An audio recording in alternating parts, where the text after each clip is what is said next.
Wake up. Picture this, a ring that hums with ancient power, forged not by mortal hands but by forces unseen. Can you smell the iron in the air? That is the scent of forbidden knowledge, a truth no man was ever meant to hold. Some names resonate across the ages, while others linger like ancient incantations. Solomon does both. You might search for him in the Bible's pages, among the temple's columns, or hidden within royal genealogies. But you won't truly grasp Solomon by skimming the surface. He doesn't reside solely in history. He lives in the space where myth and memory intertwine, at the crossroads where faith becomes a hidden code and language a tool to reshape reality. Solomon was not just a king, he was a master of unseen forces, a man who held the ineffable name of God within his grasp. He spoke words that sealed entities, constructed a temple meant for something beyond human containment. We are not here to recount the Solomon of Sunday school stories, but the one whispered about in the hidden corners of yeshivas, interpreted by Sufis as a commander of jinn, and celebrated in Arabic lore as one who spoke to the winds and imprisoned spirits in rings. This is the Solomon found in Hermetic grimoires and Hebrew alchemical texts, the man who wielded words like swords and used geometry as enchantment. In this video, we won't be dealing with surface-level history. Instead, we will explore what lies between its lines, the hidden esoteric Solomon, who built a temple not just for worship, but as a gateway between worlds.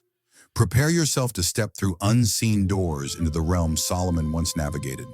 It is said that God created the universe with letters of fire. Yet when Solomon erected his temple, he did something even more daring. He transmuted that fire into stone. His temple was no mere feat of engineering.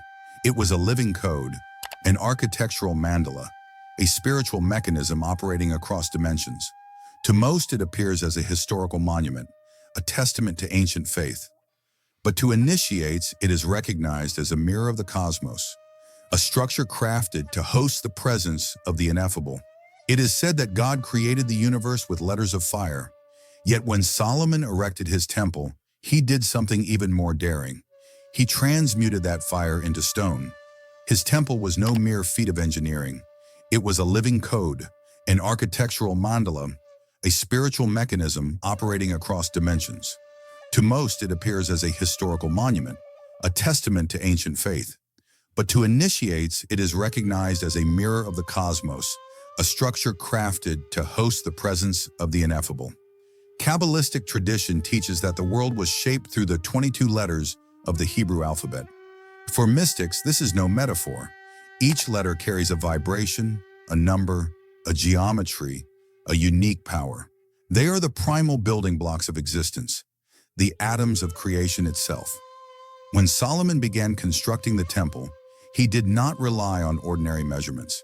He inscribed sacred letters into the very fabric of reality, embedding the holy within stone. The Sefer Yetzirah, or Book of Formation, attributed by some to Abraham and by others to a lineage that Solomon inherited, speaks of how these letters seal the four corners of the universe. Thus, the temple becomes a massive cosmic seal, where geometry serves not as art, but as invocation. The Holy of Holies, the Kodesh HaKodashim, was a perfect cube, each side measuring 20 cubits. To the modern mind, this may seem a trivial detail, but to initiates, the cube represents stabilized earth, the solid plane where spirit descends to dwell. The cube is the three-dimensional expression of balance, the perfect foundation for manifestation, and symbolically, the completed stone, the hermetic emblem of inner mastery. Gershom Scholem, the leading modern scholar of Kabbalah, wrote that Solomon's temple was the architectural embodiment of the tree of life. Each chamber, each ritual item, every veil and lampstand corresponded to a sephirah, a divine emanation. To walk through the temple was to ascend or descend the sacred ladder of existence, from Malkuth to Keter, from earth to divine crown. This sacred architectural philosophy wasn't unique to Solomon or Judaism. In ancient Egypt, temples were understood as petrified bodies of gods. In India, mandalas are seen as inhabitable cosmic maps. At Chartres Cathedral, medieval stained glass windows encode secret geometric formulas that master builders never openly revealed. Across traditions, architecture is more than art. It is a magical act, a ritual of sacred space creation. And as with any true esoteric builder, Solomon did not work alone. The Book of Kings tells us he was assisted by a mysterious and symbolic figure, Hiram Abiff, a master craftsman from Tyre. The Kabbalists say Hiram was an initiate into the mysteries of metal and fire, tasked with forging the temple's sacred instruments. Yet on a deeper level, Hiram represents something more profound, the union of ancient pagan wisdom and Hebrew revelation, a synthesis of knowledge the modern world has long since fractured. The question that has puzzled scholars since the 12th century is this: who gave Solomon the blueprint for the temple? The biblical account offers a straightforward answer. It was revealed by God. Yet apocryphal and Gnostic writings present a different story. According to the Testament of Solomon, a manuscript from the 2nd or 3rd century AD, Solomon learned the temple's secrets not from angels, but from spirits of the underworld. One of these entities is Asmodeus, a demon known in Persian legends, who in the text is captured by Solomon using a magical ring gifted by an angel. This ring grants Solomon dominion over invisible forces, compelling spirits to labor in the temple's construction. Every stone was lifted and placed by hands unseen by mortal eyes. Such a tale unsettles the faithful, but fascinates initiates, for it reveals an alchemical truth. Light is born through mastery of darkness. A temple isn't crafted through innocence, but through integration. Solomon did not deny the dark. He subdued it and transformed chaos into sacred order through the power of the word. This deeper vision of the temple, as a mirror of the soul, left a lasting mark on Freemasonry. In Masonic rites, the Temple of Solomon is symbolically reconstructed at every initiation. Freemasons do not build with brick and stone, but with symbols.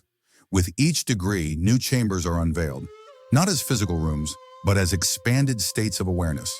Thus, the temple never truly vanished. It was destroyed in history, but continues to be raised, stone by stone, within each seeker. The temple is a labyrinth with no visible entrance, no straight staircase. Every step demands patience. Every symbol becomes a key, every doorway a trial. And at the heart of this labyrinth lies emptiness, for the Holy of Holies contained nothing. No idol, no throne, no altar. Only the hovering presence of the Shekinah, the divine essence. It was a space designed for what cannot be seen or named. This, above all, is the temple's hidden mystery. It was a monument to the invisible, a sanctuary for silence. On the surface, Solomon's story is that of a king, but beneath it is the story of a magician. And like every archetypal magician, he wielded an object of power, a ring. This ring was far more than jewelry. It was a boundary, a seal between the seen and unseen worlds. According to Jewish tradition, it bore the engraving of the Shem HaMepharash, the sacred 72-letter name of God. With it, Solomon could command forces that common men would not even dare name. But before we delve deeper into the ring itself, we must understand the nature of the name. In the ancient world, a name was never just a label. It was the vibrational core of a thing's existence. To know a name was to unlock its inner structure and wield its power. In Egyptian rites, to know Ra's secret name meant dominion over the sun. In Hindu rituals, the mantra is not merely sound, it is the deity. Likewise, in Hebrew tradition, God's true name remains unspoken, for to speak it is to invoke it directly. Solomon, according to the Kabbalah, possessed not just one divine name, but all 72 sacred names. These were derived through a mystical reading of Exodus 14:19 through 21, where 3 verses of 72 letters each are combined through alchemical permutation. The result is not a simple list of words, but a vibrational ladder, a cosmic keyboard. Each name is a code, each code a key. The Shem HaMepharash is thus an energetic matrix, and the one who masters it, as the rabbis of the Zohar teach, touches the roots of creation itself. Tradition holds that Solomon's ring bore these sacred names, allowing him to seal covenants with unseen forces. In the Testament of Solomon, an apocryphal text from between the 2nd and 4th centuries CE, The king receives this ring from the angel Michael. Armed with it, Solomon summons, questions, and subjugates spirits. The first he captures is Ornias, a being who saps the life from young men and women. Yet Solomon does not destroy him. He interrogates him, seeking to understand his origins, his functions, and the celestial forces he serves. This detail is crucial. Solomon does not banish chaos. He seeks to comprehend it. Over time, he captures 72 spirits, each described with vivid uniqueness, some with multiple heads, others riding dragons. Some impart wisdom, while others sow illusions. But all, in truth, are fragments of a greater whole, reflections of the powers of nature and the psyche. These same 72 spirits later appear in the Ars Goetia, the first book of the famous grimoire, the Lesser Key of Solomon. They are known as the governors of hell. Yet the word hell here must be understood in its ancient Greek sense. Hades, the inner world, the deep unconscious, the hidden underworld of reality itself. Medieval European grimoires would later depict these spirits as demons, but the older Solomonic texts treated them differently, as forces of nature, as astral intelligences moving within the fabric of existence. Later esoteric traditions push this vision further. They teach that each of the 72 spirits is the inverted reflection of one of the 72 sacred names of God. In other words, every demon is the shadow side of a divine energy, the union of opposites once again. Name and number, light and darkness, locked in eternal alchemical dance. As Eliphas Levi wrote in Dogma and Ritual of High Magic, the Ring of Solomon is the circle of the will, armed with the sword of the word. He who wields it rightly fears neither heaven nor hell. But beware, the ring is not a mere object, it is a symbol. It represents the inner power of an initiate, one who knows the sacred names, masters the creative word, and dares to confront his own shadow without fear. And perhaps this is the true lesson of the Testament of Solomon. The spirits Solomon subjugates are not only external beings, they are projections of human passions, fears, desires, and obsessions. Each spirit imprisoned is a fragment of the psyche, brought into the light of conscious order. Thus, Solomon is the perfect alchemist. He does not banish the demons. He questions them, he organizes them, he transforms them into the builders of his inner temple. This vision resonates across Hermetic, Sufi, Gnostic, and even certain Tantric Hindu traditions. To master the world does not mean to dominate others. It means to command one's own nature and place it in service of a higher order. The Islamic tradition too remembers Solomon, or Suleiman, as a prophet who commands winds, birds, and jinn. In Surah An-Naml, the spirits labor for him, building palaces, fetching thrones in the blink of an eye. But when Solomon dies, his body remains standing, propped up by his staff, until worms gnaw through it, and only then do the jinn realize he had long been dead. It is a striking image. Power is an appearance, easily mistaken for life. True mastery lies not in displays, but in the silent endurance of wisdom. Solomon's ring, then, is the metaphor of will aligned with divine knowledge. It is the sovereignty of language over chaos, and the 72 spirits, far from being horrors of the infernal realms, are teachers of the abyss, involuntary guides whose voices can only be heard by those willing to walk through silence. Name, ring, spirit. Together they form a magical triad. Name is vibration, ring is focus, spirit is force. Whoever holds only one fails. Whoever unites all three becomes a builder of worlds. For this reason, in the oldest traditions of spiritual alchemy, Solomon is remembered not merely as a king, but as Magus Regus, the Mage King, the alchemist of language, the Lord of names. True wisdom is never comfortable. It cuts through illusion like a blade so sharp that for a moment, the world appears naked, shapeless, and almost unbearable to behold. Solomon, known in Hebrew as Shlomo from Shalom, meaning peace, bears this name not because he lived a life of ease, but because he faced the abyss between comprehension and madness and chose to dwell within it. When Solomon asked God for wisdom in the Book of Kings, he is not requesting cleverness for governance. He is asking for access to the Logos, the primordial word, the creative language from which all forms arise. The word used is chokmah, the same term found in the Zohar as the second sephira, beneath Keter, the crown.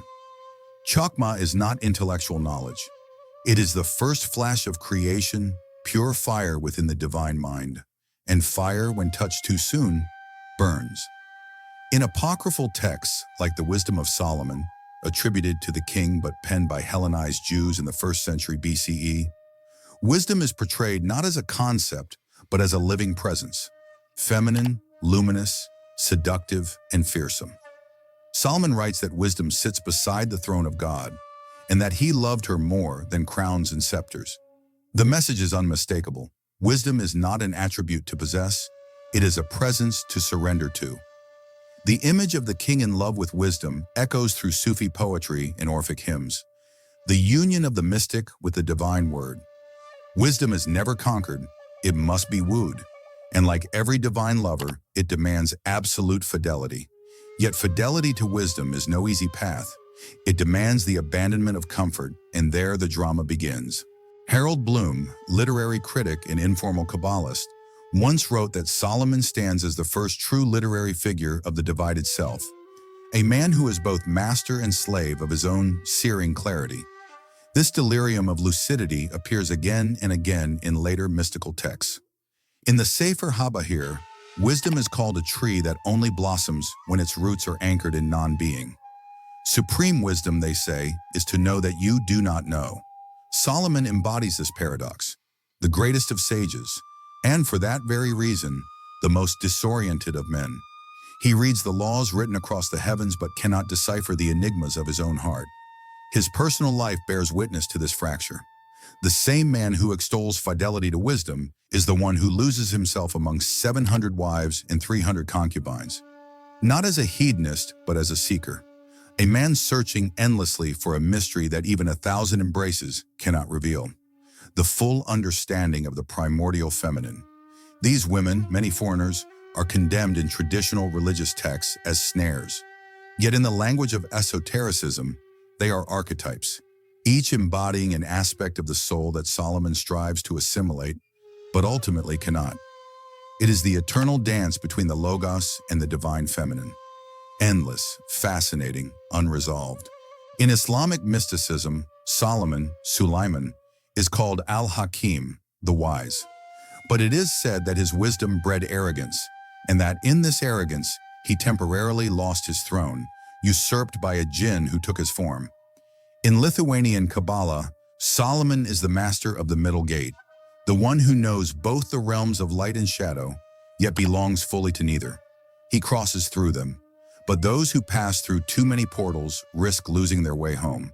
And here, Solomon becomes a mirror for every seeker. For anyone who dares walk the path of true wisdom will sooner or later find themselves standing at the threshold, between logos and delirium, between revelation and disintegration. The secret is not to avoid the threshold, it is to remain lucid within it. Osho once said, "Wisdom is like the sky. It allows all clouds to pass through, but never confuses itself with any of them." In his finest moments, Solomon was that sky, but at times he too lost himself among the clouds of his own knowing. It is no accident that Solomon's ring, the same that bound spirits, also symbolized the containment of ego. Only those who master the self can survive the vertigo of true revelation. Only those who accept silence can speak with real authority. Solomon spoke with the heavens, but he also heard the abyss. His wisdom was both his crown and his cross. And this is the final, unflinching truth of the mystical path. There is no light without shadow. The price of lucidity is to see the world exactly as it is and still choose to love it. Solomon the king died long ago, yet his figure has never truly faded. In every age he is reborn, sometimes as the archetype of the initiate, sometimes as the patron of ceremonial magic, sometimes as the secret architect of the inner worlds. In Hermetic tradition, Solomon is no longer merely a biblical figure. He becomes a universal symbol, the spirit who understands the hidden scaffolding of creation and who uses that knowledge to elevate the soul, or sometimes to imprison it. But before we step into the universe of grimoires and arcane rituals, we must first understand how the image of Solomon was forged across the centuries. To do that, we must journey through the labyrinth of secret societies, initiatic orders, and the clandestine manuscripts that quietly passed from courts to abbeys and from monasteries to the alchemical laboratories of solitary seekers. Let us begin with Freemasonry, one of the most influential currents within the Western esoteric tradition. In its symbolic framework, Solomon stands as the supreme archetype of the builder, the divinely inspired architect who brings order to the chaos of matter through sacred proportions. In the medieval grimoires, those books of ceremonial magic composed between the 13th and 17th centuries, Solomon's image becomes even bolder. He is no longer just a king, but a sovereign magician, master of spirits, codifier of seals, knower of conjurations and banishments, ruler of the magic circle itself. The most famous of these texts is the Clavicula Salomonis, the Keys of Solomon, a compendium of magical instructions for invoking angels, crafting talismans, consecrating ritual instruments, and summoning celestial and astral forces. Though the most widely known versions were compiled during the Renaissance, the roots of the tradition run much deeper. Yet in every version, one truth remains constant. The source of magical authority is Solomon. Not just the knowledge of names, but the command to use them. The grimoire lays out meticulous procedures, which metals to use on each day of the week, how to draw protective circles, which prayers to recite, under which planetary influences rituals must be performed. This is not primitive superstition. It is a carefully woven hermetic system based on the ancient principle of correspondence between microcosm and macrocosm. And then comes the Lemegeton, or the Lesser Key of Solomon, taking us even deeper. Within its pages are the names, seals, ranks, and attributes of the 72 spirits of the Goetia. According to the grimoires, Solomon captured these spirits in bronze vessels and sealed them with his ring of power. It is said that if the modern magician follows the rites precisely, they too may summon these intelligences for knowledge, for healing, for protection. But, and this is crucial, the Solomonic grimoires are not handbooks for worldly domination. They are manuals for self-mastery, for the cultivation of inner silence, ritual discipline, and the transcendence of the ego. Every spirit is a metaphor, every seal a mirror, every invocation a trial of one's own consciousness. While the grimoires illuminated the realm of ceremonial magic, the Kabbalah presented Solomon as the bearer of Dot, the hidden knowledge that unites the opposing forces of the tree of life. And fittingly, the name Shlomo can be linked with Shalom, the complete one. In practical Kabbalah, the 72 names of the angels, drawn from the Shem HaMephorash, are paired with the 72 names of the Godic demons, a reflection of light and shadow joined at the root. And Solomon stands precisely at this point of tension, not merely as a sage, but as the living axis of paradox. In certain medieval Kabbalistic schools, such as that of Isaac Luria, Solomon is seen as an incarnation of the Tzaddik, the righteous one, he who sustains the world through his inner equilibrium. Yet even the Tzaddik bears a flaw, a hidden wound, and that wound is the price of deep knowledge. In Islamic esotericism, Solomon Suleiman is revered as the prophet king, the one who spoke the languages of animals, who commanded the jinn, who steered the winds themselves. In the Sufi traditions, he becomes a symbol of the illuminated soul, master of the four elements. The Hikmat al-Ishraq, the wisdom of illumination, invokes Solomon as the archetypal ruler of the inner kingdom. In the Gnostic Christian texts, such as the Pistis Sophia, Solomon appears again, his wisdom likened to gnosis, salvific knowledge. He is seen as one who possessed the mysteries of heaven, yet faltered by entangling himself too deeply in the illusions of the world. And here, a final nuance emerges. Solomon is not simply the symbol of the triumphant initiate. He is also the symbol of the initiate who stumbled, who erred, who fell. And this does not diminish him, it humanizes him. Because in true esotericism, the fall is not a failure, it is part of the ascent. Light can only be recognized through its contrast with shadow. And Solomon lived both realities completely. Today, Solomon's spirit continues to breathe in Rosicrucian orders, in alchemical treatises, in Enochian magic systems, and in the practices of modern Hermeticism. But even more powerfully, Solomon lives on in every seeker who dares to raise their own inner temple stone by stone. If this journey into the hidden currents of history resonated with you, help us spread the light. Share this video with a fellow seeker, and together we can keep these ancient truths alive. Your support helps our channel grow and reach others who are ready to remember. Don't forget to like, subscribe, and turn on the notifications so you won't miss our next lesson beyond the veil. Until then, build your temple, keep your flame alive, and walk the path with courage.